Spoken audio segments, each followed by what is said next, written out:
Sous l'œil de Conte Pomi, bon ballon récupéré dans ce ruck par la défense toulonnaise. Oui, ça a été un bon point sur le premier acte déjà.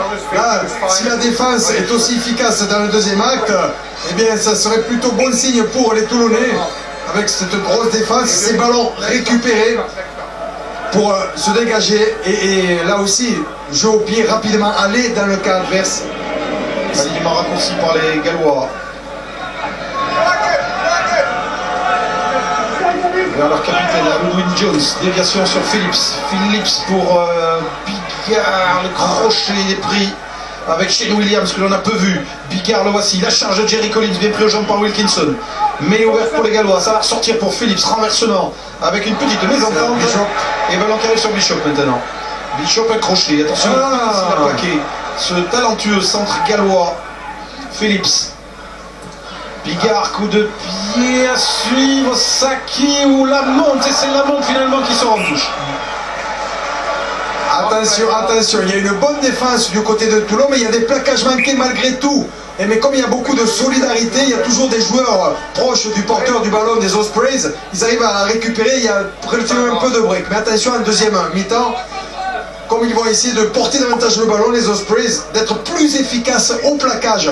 Et l'organisation est bonne, mais au plaquage, voilà, il faut faire tomber plus vite. Vous voyez, là, c'est Bishop qui s'en sort, il avance, il met ses coéquipiers dans le sens de la marche, dans l'avancée. Et après, c'est plus difficile de se réorganiser. Dangereux cette touche, lancé, Ibar. Fernandez Lobé n'a pas réussi à la contrer, à l'attaque c'est Bigard. Ils vont le chercher là. Bishop. Bishop bien pris par Kefou, relais dans l'axe en puissance, mais il y avait une faute là, une protection je pense. Illicite, c'est un joueur en fait qui était placé devant, mais voilà, c'est je pense involontaire, mais c'est interdit, c'est une faute. Position de hors-jeu, le joueur qui gêne la défense. Il bloque Tarnopo, là c'est Yann Goff, le numéro 4. Bien vu par Monsieur Lewis, et bonne opération pour les Toulonnais, où bénéficient de cette pénalité pour les dégager un petit peu. 9 points à 6. Emmanueli et Bruno, deux des absents. Les Toulonnais n'ont pas pu beaucoup faire tourner leur effectif et ont dû mettre des joueurs au repos pour cette affiche, dont Emmanueli et Bruno, qui ont quasiment joué tous les matchs de top 14 depuis le début de la saison. Regardez cette statistique pour vous montrer la capacité des Ospreys à gagner des matchs. En match de poule sur les 4 dernières saisons, 17 victoires. Seul le Munster et le Biarritz Olympique ont fait mieux. Les Ospreys ont gagné plus de matchs que Toulouse, que Leinster, Leicester ou les Wasps. C'est pas peu dire. Avec Kefou à l'attaque de la ligne. Njak pour Lamont. L'international écossais passe au pied vers Paul Saki. Chez Williams en repli qui ne contrôle pas ce ballon. Williams qui cafouille finalement, qui récupère et qui va essayer d'amorcer une contre-attaque avec ce ballon pour Bishop maintenant qui cherche à prendre un revers. La défense toulonnaise, grosse pression de Saki. Peut-être une bonne occasion là de récupérer un ballon sur Tommy Bow. On l'a pas vu, absolument pas vu là, Shane Williams. Avec Phillips. Ce ballon va rester dans l'air de jeu, va atterrir dans les bras de Rory Lamont. Oh, il y a du monde, oh, il y a du monde. Bien haut, Collins va essayer de lui arracher ce ballon. Il a réussi là, c'est All Black à redonner le ballon aux Ospreys. Phillips chassé par Saki avec Lieber dans l'arrière. Burn face à Messina. Attention les plaquages. Phillips, longue séquence de jeu, lance Yann Goff dans l'intervalle, bien pris aux jambes par Smith. Ça ressort pour le demi-mêlée gallois, avec Tommy Bow encore. Passe dans le dos qui n'est pas contrôlé. Collins sous la pression de Saki, qui le met au sol. Jerry Collins qui garde ce ballon au sol, va-t-il être sanctionné? Non. Avec un bon déblayage de ses partenaires, le ballon est à la disposition de Tommy Bow en position de demi-mêlée. Avec le talonneur Ibar. Ils n'arrivent pas à franchir le rideau défensif toulonnais, les Gallois. Et il s'appuie sur le jeu au pied avec une chandelle un peu courte, montée par Bigard. Contrôlé par personne. Si, maintenant par Jonathan Thomas. Repris par la paix. Phillips, longue séquence de jeu. Samson qui tombe sur le rame du demi-mêlée gallois en avant. Mais en avant Toulon. Quelle séquence de jeu, hein. 1 minute 50 environ. C'est très, enfin, on ne voit pas toujours des séquences aussi longues, hein, c'est vrai, dans les différents matchs. Et là, ça veut dire qu'il y a beaucoup d'applications dans la conservation du ballon, malgré toute cette intensité, malgré ces plaquages, malgré cette défense, cette disponibilité de l'ensemble des joueurs. Messieurs, je vais en profiter, je suis aux côtés de Philippe Safran. Philippe, qu'est-ce que vous avez dit à vos joueurs à la mi-temps? C'est vrai que première mi-temps contre le vent, on l'a assez bien géré. Après, le gros problème, c'est qu'il va falloir tenir physiquement avec des actions de 2-3 minutes. Et puis d'essayer d'avoir un peu plus de ballon sur des libérations rapides pour essayer de jouer. Il y a quelques coups qui sont bons, des fois sur des côtés fermés. Et après, bon, c'est une belle équipe. Pour l'instant, il y a beaucoup d'engagement physique, mais on est dans le match. Merci.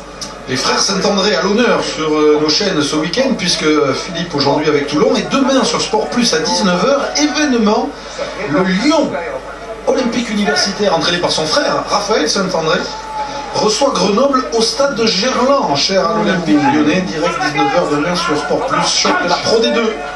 Ne pas manquer si vous n'êtes pas gavé de rugby tout au long du week-end. Alors, ça commence à chauffer en mêlée. Voilà, là, c'est être plus coquin que l'autre, là, peut-être, sur cette mêlée. Il doit introduire, là, Mike Phillips. Appréciez au passage le gabarit de Mike Phillips, le demi-mêlée des Ospreys et du Pays de Galles. 1m91, 103 kg, autrement dit, comme un 9e avant. Cette livre qui jouera la deuxième ligne. Elles sont sanctionnées les Toulonnais sur cette année. Il avait prévenu tout à l'heure, M. Lewis.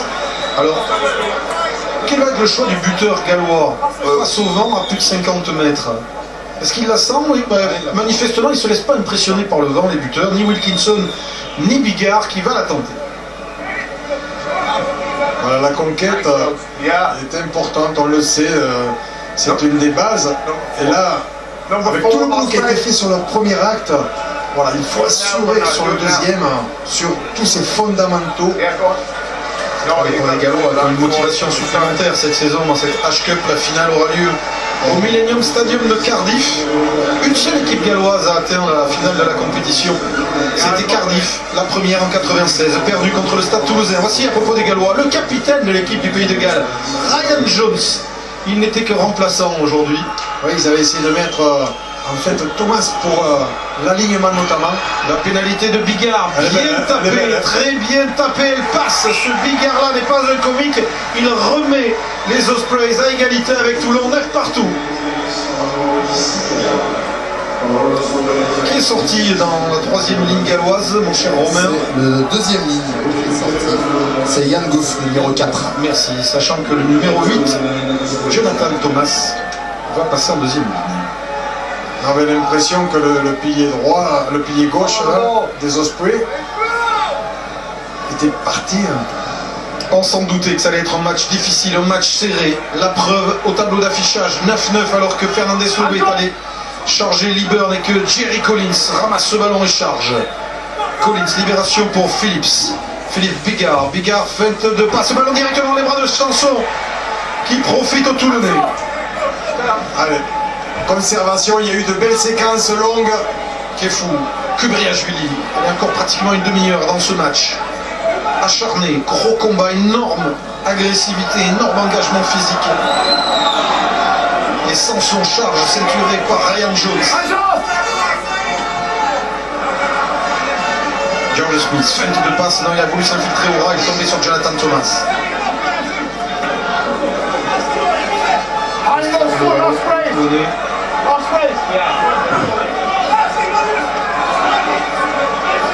Kubriashvili charge le géorgien et avancé d'un bon mètre. Relayé par Tormeopo. Scofield, stoppé par Collins. Tout ça à l'entrée des 22 Gallois. Quasiment le sifflet à la bouche, monsieur Lewis, qui surveille la ligne de hors-jeu. Public de Mayol qui encourage les bleus et blancs de Toulon aujourd'hui.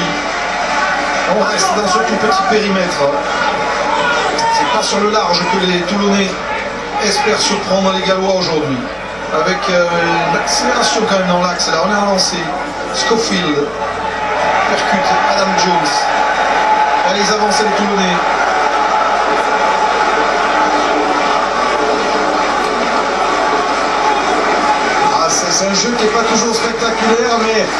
clubs sont bien organisés, proches.